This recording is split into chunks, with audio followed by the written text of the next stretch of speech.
So I think that when you start shifting your personal behavior, those turn into habits, and then you start like paying attention to other innovations, like other things will start jumping out to you.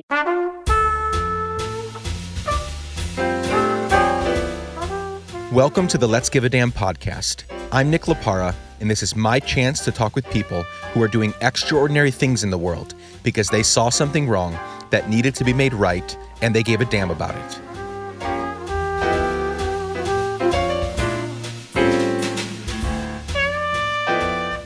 Howdy, friends. Welcome to episode 14 of the Let's Give a Damn podcast. Can you believe it? 14. So good to be with you.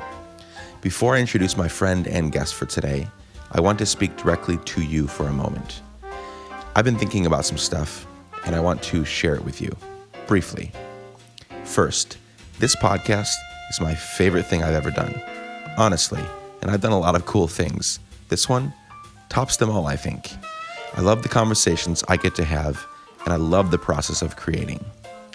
Second, I do it for you. Seriously, I love hearing the stories from you about the changes happening in your lives as you begin giving more damns today than you did yesterday.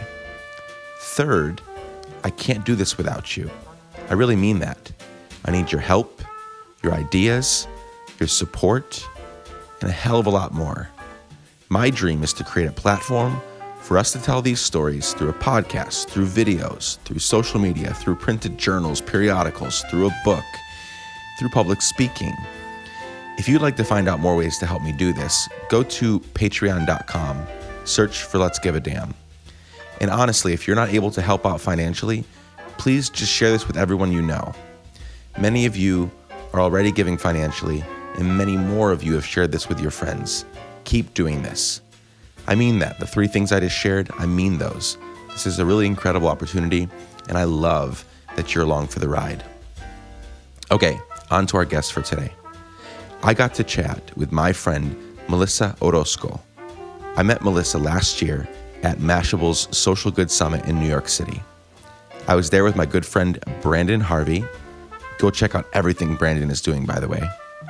So I was there with my friend, Brandon Harvey, and I knew Melissa was up to something great as soon as I began talking with her about her life and her work. Melissa is the founder of Yulu PR, and her team is almost entirely made up of incredible women. First of all, that's amazing. What's more amazing is they turn down many potential clients in order to only take on clients who are socially active and conscious. I'm obviously going to let her explain more about what that means. Even as a young social entrepreneur, Melissa has already had an incredible career. She received Marketing Magazine's 30 Under 30 Marketing Pro Award, and she was the chair of communications for the Urban Land Institute of BC from 2011 to 2016. She also played a key role behind impactful and global campaigns, including Fuck Cancer, where on behalf of Yulu PR, she earned an International Stevie Award for Best Global Social Good PR Campaign of 2012.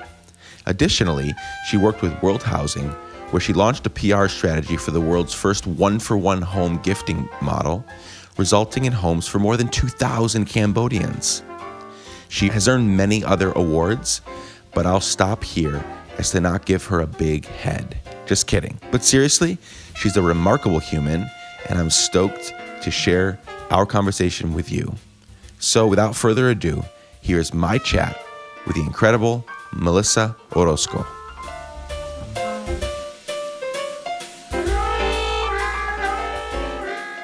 Hey, Melissa, welcome to the podcast. Thank you.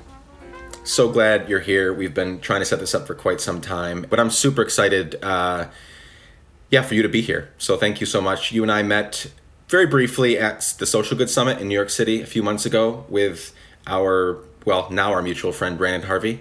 Mm-hmm. And we've kept up, and you were offering to help hook me up with some interviews for the podcast. And then it dawned on me one day, I was like, no, I want to interview Melissa because she's doing incredible work. So I'm glad we could work this out. Oh, thanks. Yeah, me too. Yeah, absolutely. So let's start with closer to the present, and then we'll work our way back in your life. So What do you do? I own a PR agency called Yulu PR. So that's the easiest way to describe it. I do PR, but the I guess the longer version of that answer is we are a PR agency that's dedicated to sharing stories that have positive impact. We're a social impact PR agency. We're a B Corp PR agency, but that's really what the agency is. I do everything from HR to biz dev to Sure. consulting clients. But yeah, we'll probably get into more of those details. Yeah, absolutely. When I go on your website, when anyone goes on your website, one of the first things that I see is the statement, "We share stories that matter." What does that mean for you and your team? A story that, like, what qualifies as a story that matters for you? Sure. So, what we mean by stories that matter are stories that will result in having a positive impact on society or the environment. So, it's a social mandate that we have with any clients that we take on. We believe that stories have the ability to impact human behavior, and so if stories can drive behavior, then we should share stories that would drive positive behavior. So that's what we mean by stories that matter. Yeah, that's fantastic. I totally agree. We're story people. We've been telling stories for thousands and millions of years, and those stories are able to lead us and sometimes alter the course of our lives. I've experienced that personally, and that's why I love the media. I mean, so many people call themselves like storytellers, the new cool thing to be. But I believe for those that are really dedicating themselves to the task of storytelling for social impact and for social good, there's no more worthy cause in my mind. So tell me about some of the projects. I look on your website, I look at some of the projects you're working on, and it just blows me away. Just some very impactful stuff. So for me, explaining more of them, and for the listeners, what are some of the projects you guys have worked on, and what impact have they had on the world? Sure. So let me actually take it a step back to Sure. describe what we do a little bit more, and then I'll be able to talk about the projects that we work on because it'll make more sense. So Yeah, right. I guess it was maybe 2 years ago, we started embarking on the development of what we call impact relations. And so what that is it's an evolution of PR. So we have a no spin policy. We're committed to authentic, transparent communications, which I've been doing PR for over a decade, and I've worked at many different types of firms, corporate, lifestyle. And the idea is, amplify a story, and spinning wasn't necessarily a bad thing. It is when you apply it to things that actually affect human behavior, and that's something that we're seeing a lot of right now. And so, yeah, we started building out what we call impact relations, and it's the amalgamation of impact consulting. So consulting our clients on how to have more sustainable business models, how to be more socially responsible, and to make sure that those communications are followed through authentically and transparently. And then we share the stories, and so that's where the storytelling comes in. So you said you have a no spin policy. Have you worked with any clients that maybe were pushing you to put a certain spin on a story or a campaign they were doing, and you had to take a hard stance, like, no, we're not going to do that. We do things a certain way? Absolutely, yeah. I mean, there's been times where you'll run into cause washing, and someone will say like, "Oh, okay, you guys are an impact or purpose driven agency. We like that. We cut a check, or we partake in this breast cancer march every year," and it's kind of like, okay, well, what can you guys be doing further than that? Like, are you guys able to engage with that community? Are you guys able to do more than get a photo op? Because that is something that you kind of run into a lot. And fortunately, our clients are actually pretty good about that. And that's because we go through a vetting process of like, how are we going to share your story? What are your intentions? What's your mission? So they definitely don't have to be purpose-driven companies. That's actually a good segue into your previous question about what kind of clients that we work with. An example, we worked with, when we first started implementing impact relations, I guess our first from beginning to end case study was a finance client that came into us, and they were launching what's called a robo-advisor. So robo-advisor, they're popping up everywhere. Essentially, it's like an online wealth management. So similar to how we have online booking agents to book a flight, like Orbitz or Travelocity. Robo-advisors are like robotic online wealth managers. And it's a smart model because they're able to manage your money, look at the market, make changes faster than a human could.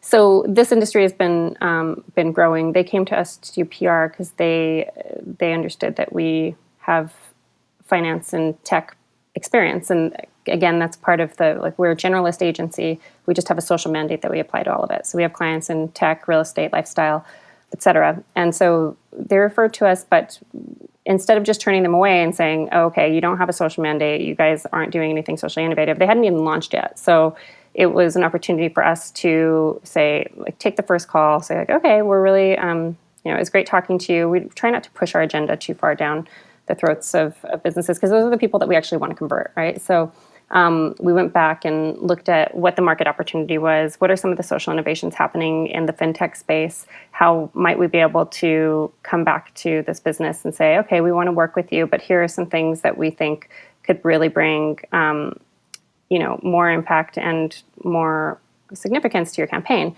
And they liked it. So what we did was we came back and proposed that nobody else in the market had done socially responsible investment options for robo-advisors. So, and the robo-advisors are really appealing to a millennial generation, because it's people that sort of trust robots to manage their money. And so we were able to build a business case for it, which has really been a huge part of us growing Impact Relations, is convincing businesses that are bottom line businesses that this is really good for it's still good for their bottom line to think with a triple bottom line mentality.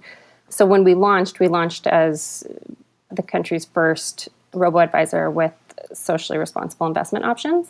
And that was our big story. It got great pickup. And a few months later, the largest player in the market launched a socially responsible investment option. So those are the kind of ripples that we hope to make, letting other companies see it, seeing how that can impact a market. And then, now we've got less people investing in fossil fuels and oils and gas and whatever it might be. Yeah, that's really great. That's fantastic. Are there any other examples right off the top of your head of just different teams or projects you've worked on and the impact that they had? Yes. Well, now all of our clients are having impact. So initially when we started the firm 6 years ago, it was 50% cost-based. And then it was actually working with one of our clients called World Housing. They launched the world's first one-for-one real estate gifting model. It was when working with them that we got a taste for social enterprises and seeing how to bridge the gap between enterprise and impact. And that's when we sort of said there wasn't any turning back. We wanted to stay in this sector because we knew that it was very relevant and that it was going to just continue to grow. That was about 3 years ago when we went completely social innovation focused. The following year, we became a B Corp, and then it has just kind of continued to grow from there. But for the case with World Housing, I'll explain what that business does. They're a social enterprise, so it's a one-for-one real estate gifting model, and the story is really interesting. The founder of Tom's Shoes, Blake Makovsky, he was on a flight with the people that ended up launching World Housing, and these guys were real estate marketers, so they really didn't have any experience in the social impact or social innovation space, but they had sort of put their business on hold because it was right around the time of the recession. And one of the founders decided, I'm going to go back to school and study affordable housing, because in Vancouver, where Yulu's based, there is a big issue with affordable housing. It's the most expensive city to live in the continent, I believe. Wow. Over New York and San Francisco. Yeah, it just got Crazy. that ranking the other day. I know, it's unbelievable. So he was going to do something on affordable housing, and then he met Blake Makovsky on the plane and learned about the one-for-one model and how it applied to shoes, and thought, well, I can try to adapt that for real estate. He spent a few years trying to find what communities needed it most, what was sort of like the bottom of the housing market, because he had for 30 years only marketed to the top of the housing pyramid, like the most luxury type of real estate, hotel type of real estate that you can think of. I don't want to specifically drop names, but what he ended up finding was dump communities in Cambodia. So what a dump community is, in case anyone hasn't heard of them before, it's essentially communities that live within the dump, and they live in landfills. And so this one was in Phnom Penh. These people, they're referred to as dump divers or garbage divers, and it's what it sounds like. They spend their days sifting through trash and finding recyclables, and that's how they make their living. They make about $1 a day. When we did the launch for this campaign, we contemplated if we should use more politically correct or politically sensitive wording around it, but then we strategically decided not to, because we felt like, why should we sugarcoat something that's actually the reality? They are dump divers. They do, they do live in the dump. Like that's a message that should be understood, because it actually helps with what the model was. So what they ended up doing was developing one-for-one real estate. So they did a partnership with a big-time developer in North America, and for every condo somebody bought at this development, we would gift a home to a family in Cambodia, and it costs about And initially it looked to cost about $1,000, and then by the time we finished the model and everything, it was about $2,000. But still, we're building a house for $2,000, which is pretty significant. And then, so we did a launch for them. We took them to New York to talk about the story, because people just wanted to understand, like, how are you bridging traditionally bottom line industry like real estate with impact. And what we did was we created a certification model. So it wasn't just a matter of you had to buy a condo at this house to be able to gift a home to somebody in Cambodia. The certification model ended up looking like you had to just become a certified real estate developer to be part of the program. And so that became appealing to media everywhere. And then suddenly we had media in New York wanting to know, like, how developers in New York could adapt this model as well. So I feel like anybody, like $2,000, I'm just sitting here thinking, like, why wouldn't anybody not want to be a part of that? Like, both on the developer side and if I'm purchasing a house, like, sure, charge me $2,000 more so that someone, in a dumpster community can have a home. Like, that's incredible to me. That's awesome. Well, yeah, and the other thing is and it's okay to say this, it's marketing. It's helping that developers sell condos as well. Same as, knowing that when you buy a Warby Parker, you're voting with your wallet, or when you buy Tom's shoes, you're voting with your wallet. It's a good marketing position for companies to show that they're socially responsible, that that the purchases that their audience make will have an impact that extends beyond their shopping bag. So we loved everything that account stood for, because I had traditionally worked in real estate PR, and so I kind of understood how that market worked. I understood, I'm a businesswoman, and I appreciate that people look at their bottom line, and I want to be able to help my clients achieve that while also doing some good and having some positive impact and looking at socially innovative ways to do it. And so working with World Housing was really where I saw, okay, this is a very effective model. This is going to be highly scalable. This is the way purchasers are going to be thinking. This is the way consumers are going to be thinking. And this is really the way of the future in terms of responsible consumerism. Yeah, absolutely. I just saw somebody quoted Mark Cuban on Twitter, and I forget, I don't know the exact verbatim quote, but basically he was saying that social companies is the way of the future. Like, why would you not want to figure out a way of, you make a little less money here and there, but you're able to impact the world in such a huge way. Like, for me, this is crazy what you're telling me, because I understand with glasses, Warby Parker or Tom's, with shoes, one for one, that totally works. Mm-hmm. But here we're talking about you can gift a home when you buy a condo at this complex or whatever. That's incredible to me. I love that. Mm-hmm.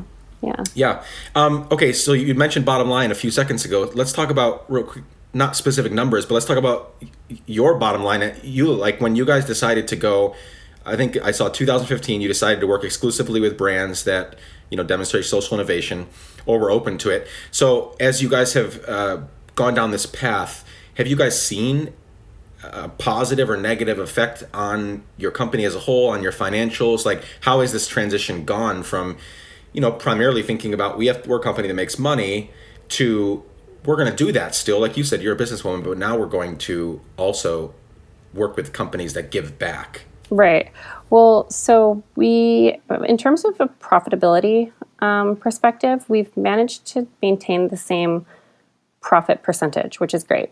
We implemented a couple of years ago what we call thoughtful growth. So thoughtful growth essentially means we're going to be selective on the clients that we bring on, but also on the size of our team. So, a couple of years ago, our team had a few more people than it does now, and they've left because maternity or other opportunities. Great reasons to move on or find reasons to move on, but we didn't rush to fill those spots again because we knew at the same time, it just kind of happened, I guess, around the same time that we were being more selective about the clients that we were taking in. So, in terms of affecting our bottom line, fortunately, knock on wood, we're consistent. And this year we are actually, we're looking at expanding into the New York market. Well, we've been planning this for the past year, but it's actually the pieces are being put into place, and we're spending time out there, and so that is a little bit more of a intentional growth plan, but we've planned really well for it, and we're excited about it. But in terms of the challenges from, I guess one of my mentors, I was talking to her, telling her that we turn away about 80% of the business that comes in our doors, and her jaw almost fell to the floor. That was last year, at least. So we started to keep track after a while. We've created systems to make it look, something that doesn't hurt so much. So if we refer a business out, and we get a finder's fee to other agencies, because there's a lot of good business coming in. We certainly don't isolate them or tell them why it doesn't work. We'll just simply make a referral, but we'll, of course, first try to convert them, as I've told you, see if they're open to having some social innovation put into their account. But some of the other challenges that we've faced is scaling a business that's in a relatively new industry. Like, this industry was still in its infancy when we started. So the concept of social innovation was relatively foreign and still is to a lot of business leaders. We've encountered our fair share of skepticism from decision-making executives who think that social innovation is either cute or aspirational, and that it's less effective to their bottom line. This is happening less and less, but and that's really where our position of thoughtful growth, making sure that our case studies are very strong, making sure that our work speaks for itself, and that we can present a very strong business case for the proposals and the pitches that we're putting through, because companies will come to us, and I guess that's another challenge, is companies will come to us and they'll say, okay, we want to hire a PR firm for this. And we're like, that's what you think you want a PR firm for, but what about having a PR firm for this instead? And then they're kind of like, no, that's not what our request was. And then we have to explain to them, like, well, this is why we think it should be. And it's surprising. We won't really push it if we don't see the potential. We won't really push it if we don't see the potential of a client actually being open to that. But it's going to get to the point where we don't have to push it, and it is increasingly getting that way, which is pretty cool. It's really cool.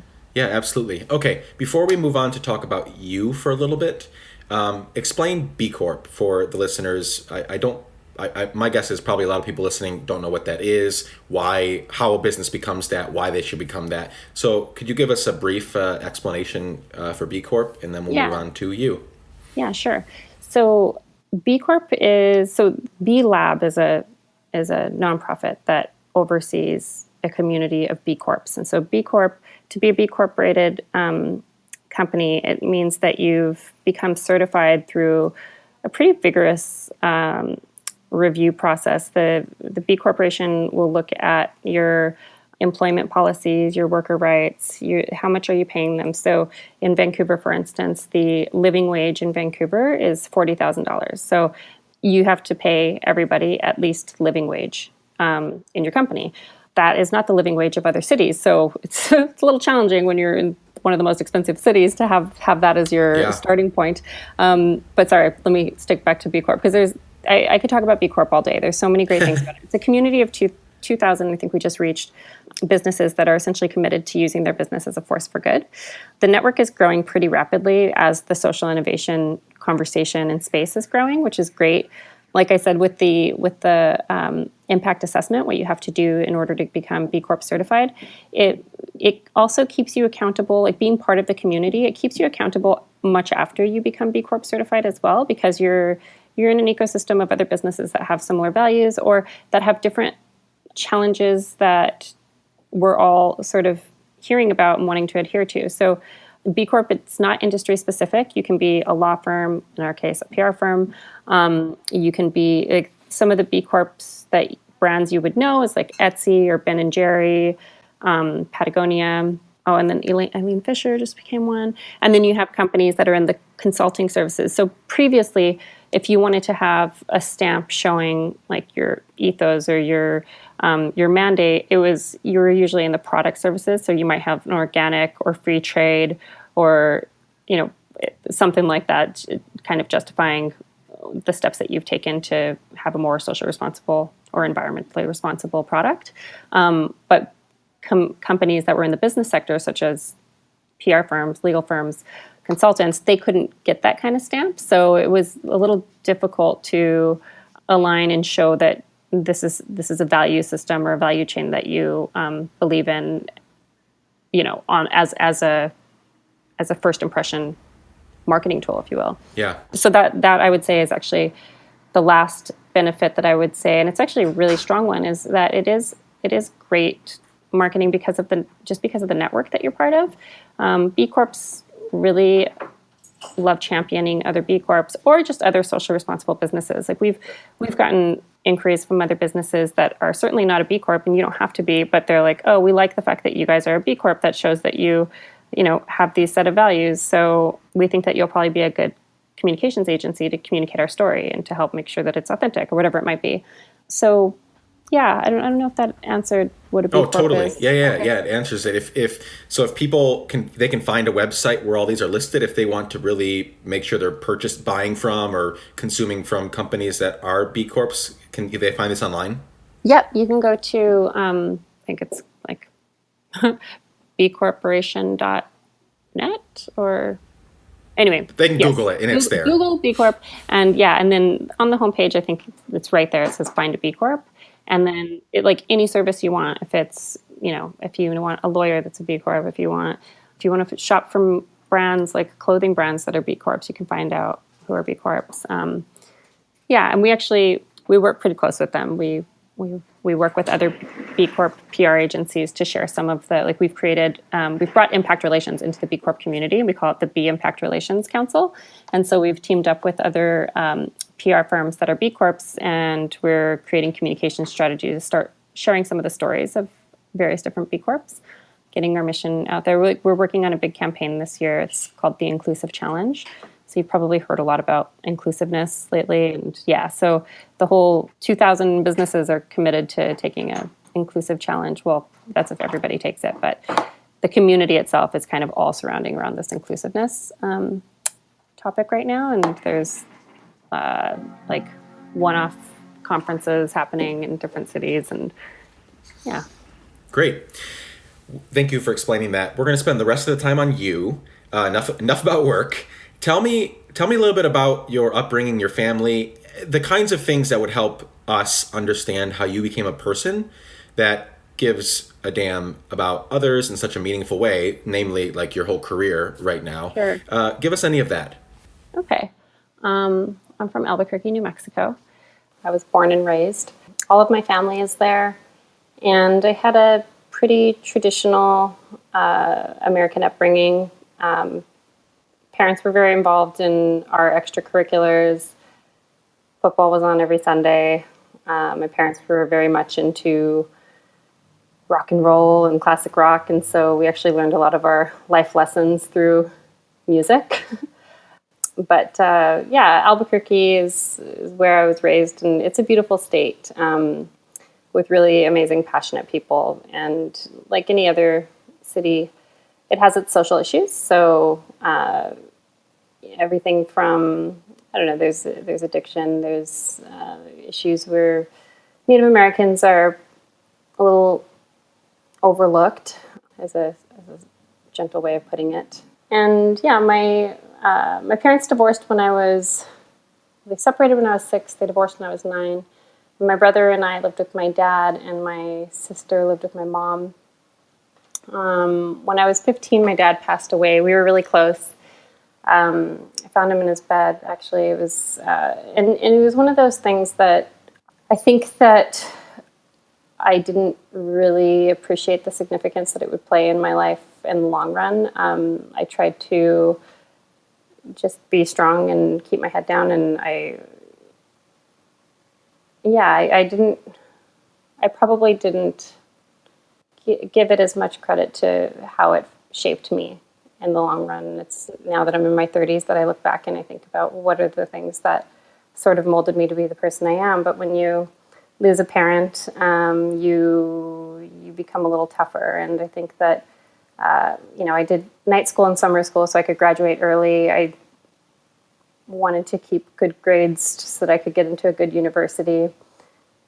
But my parents offered different things to me to shape who I became and what that looked like. My dad was very much about doing the right thing, family first, stick to your values and morals. And my mom was very much about championing self-respect and shoot for the moon. And I grew up with this belief that I could do anything that I put my mind to, pardon.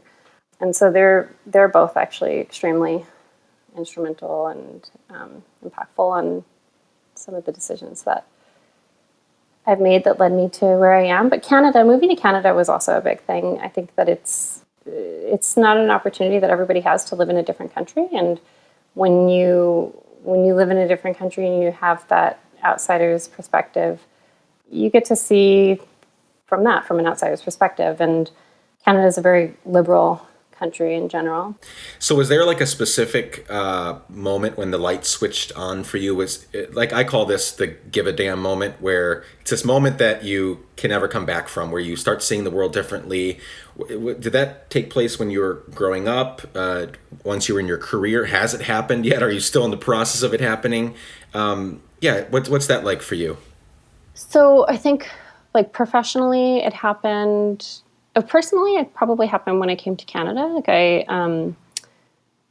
Actually, more so when I moved to New York. When I lived in New Mexico, everybody was Catholic. I had a couple Jewish friends, and you're Hispanic or white. And like, when I moved to New York, people would say, "What's your ethnicity?" And I'd say Hispanic, and they'd be like, "What does that mean? What are you?" I was like, "Oh, well, I guess I'm half Mexican and half white."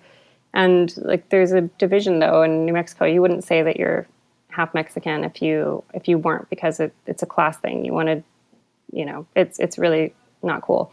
And so there's that, just sort of seeing that the world is bigger than the small town that you come from, and like that there's other views and there's other religions, which was a big one. And that was something that my mom was kind of struggled with a little bit. She was just like, "I don't want you to lose your faith." And I was like, well, if anything, I've gained faith for a lot of other things too. Like I have a more open opinion about it. And so that was on the personal front. And then, moving to Canada was pretty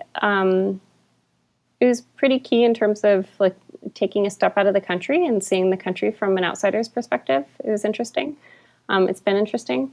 And I've still, like, people will make jokes, and I even make a joke. I say I'm born American, born in the States, or what do I say?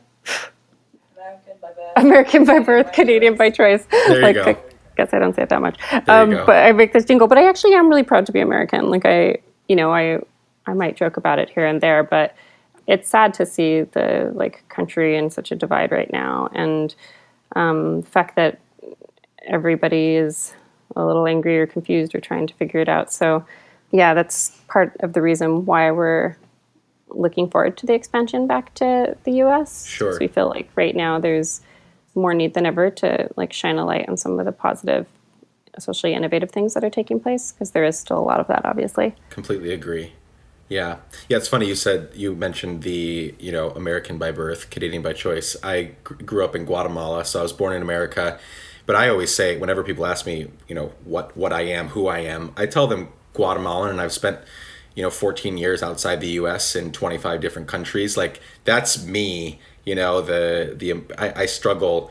This is a whole different podcast episode of me just talking. But I struggle with the American side of myself, because I've seen I've seen too much of the world.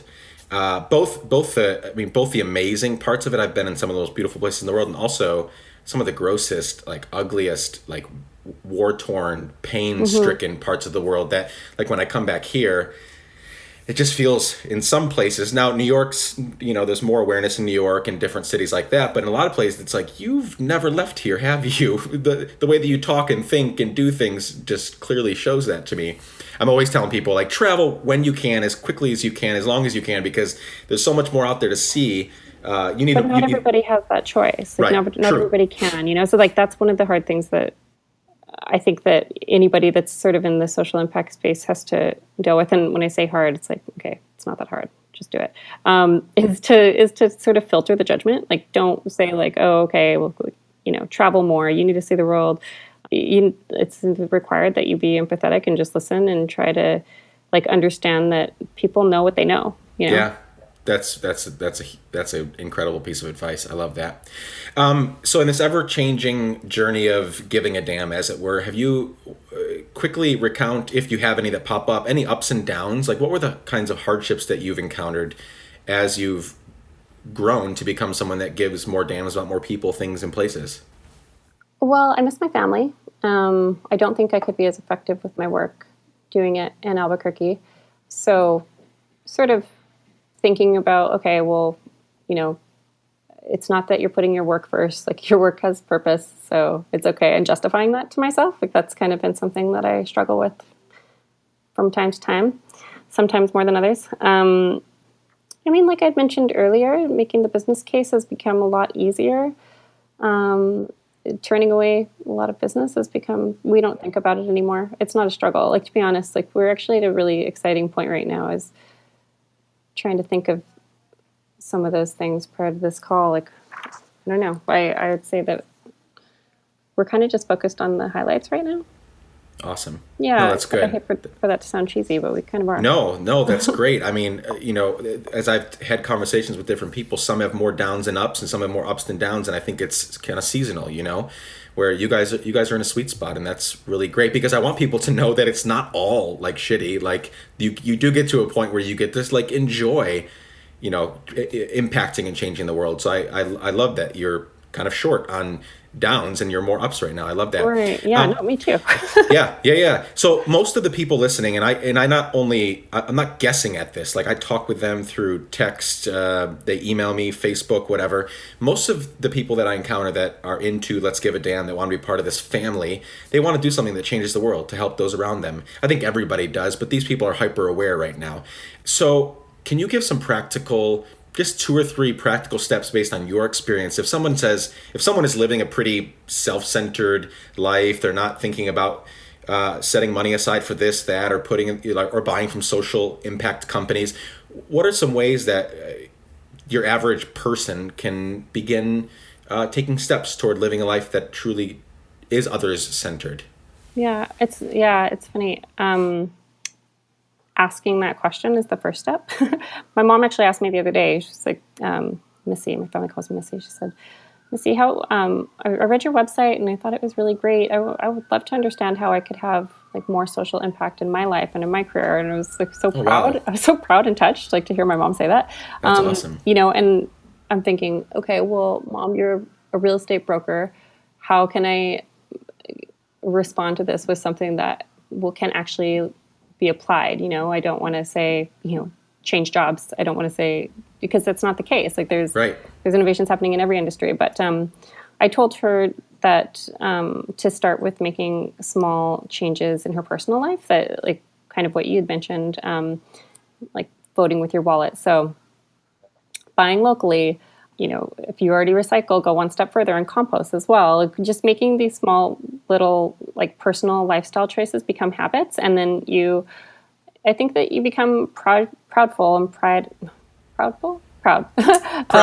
You become proud of like the impact that you're making in little actions that you take every day. And so I think that when you start shifting your personal behavior, those turn into habits, and then you start like paying attention to other innovations. Like, other things will start jumping out to you. You might, I don't know, there's The other thing is reading the news, and I know that it's a very like daunting thing right now. But I would encourage people. I tell this to my mom too. Like, listen to BBC. Like, there's too much noise politically happening in U.S. news right now that it's not fair to tell somebody like, don't ignore the news. I think there needs to be more guidance right now because, yeah.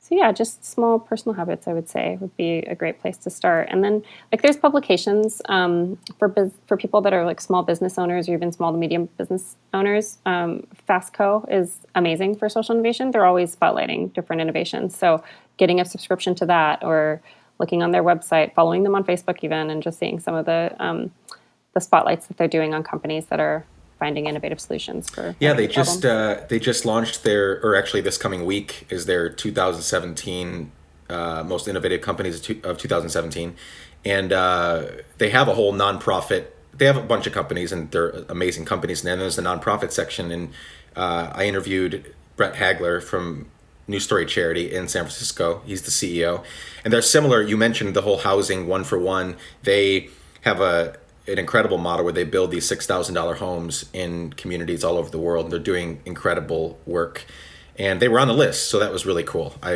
So anyways, I get Fastco. I'm a subscriber, and so I agree. Great steps. Before I ask the last two questions, as we begin to wrap up. Actually, before I say this, where can the Let's Give a Damn family keep up with you and your company online? Yulu PR is the main place. We're still building out Impact Relations online community right now. You can find it, but there's not a ton of engagement happening there yet. But in 6 months from now, it's going to be a different story, hopefully. But Yulu PR, just YULUPR.com, or that's our @ handle for Instagram and Facebook. Perfect. And you don't have to give your own, but what's your personal? My Twitter 604PR, or my handles are just my name, Melissa Orozco. Perfect. Okay, before I ask the last question now, I just want to take a quick moment to honor you for your work, your creativity, your contribution to the world. I'm so inspired by you. And I mean, not just that you're running this business, but just in our current social and political climate, like that you as a woman have been able to accomplish this, because I'm as feminist as they come. I think I love to see the women around me empowered. I try to do that with my wife, and I'm trying to do it with my 2 daughters. So I just love that you and your team have been able to do what you're doing, and I really hope this thing continues to grow, and that your work continues to grow. So I just wanted to honor you and just say that about you and your company and what you're doing. Oh, that's really cool. I appreciate that. Yeah, absolutely. Okay, last question before we wrap up and say goodbye. When you die, which hopefully won't be for many, many years, I'm going to give your eulogy. Your friends, your fans, all the people that love you are going to be there. In 3 to 4 sentences, what do you want me to say in your eulogy? What do you want your legacy to be? I would say she wasn't afraid to ask questions, because I ask a lot of questions. That she enjoyed shining a light on innovation so much, she created an industry out of it. I don't know, I'd hope that people would say that I was a leader that led from my heart, that I was a leader with humanity and empathy above all else, because those are things that I strive to be every day. So I'd hope that things like that made it in there, I would say. I think if whoever gives a eulogy someday said those things, that would be job well done. That's really cool. Well, thank you so much for joining us today. This was a very enlightening conversation. I know people are going to love it, especially for anybody that is entrepreneurial, small business, no business, but wants to start a business. I think this will be very informative for them. So thank you so much for joining me, and hope to keep up with you. And actually, I just want to say, that kudos that you gave me, right back at you. You're doing the same thing. You're thank you. Spotlighting ordinary people doing extraordinary things. Thanks. I want to spend the rest of my life doing this in some way, shape, or form, because just in the little bit that I've done so far with this podcast, it's fun, isn't it?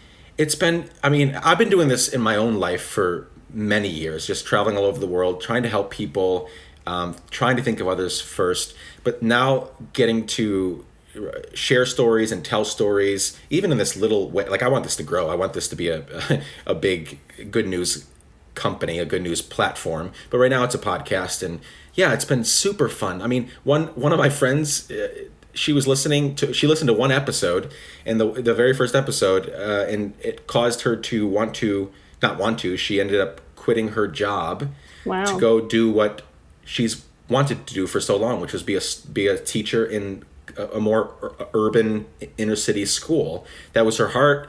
I assume it was a pay cut for her, and just a different life from here on out. But one episode, and so if I can continue to do that, telling your story and other stories, that to me it'll be super fun to do this for a long time in different ways. So thank you so much. Thank you. Cool. Well, we'll keep up with you. Thanks so much for joining us today. Have a good one.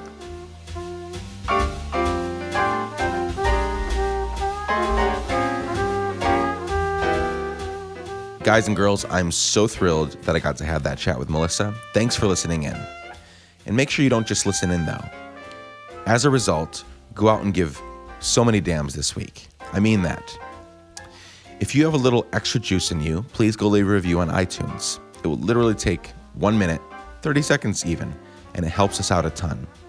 And as you listen to each episode of this podcast, if someone comes up in your mind that you think should listen to this, don't forget to send it to them right now.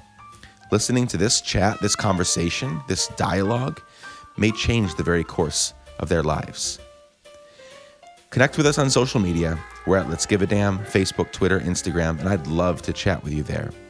You can also find out different ways you can support what we're doing by visiting letsgiveadamn.com. Also, I'd love to hang out with you at Nick Lapara on Instagram, Twitter, and Facebook. That's all for this week, friends. I love you all. I'm so grateful for your support and attention, and I can't wait to spend time with you very, very soon. Until next week, bye.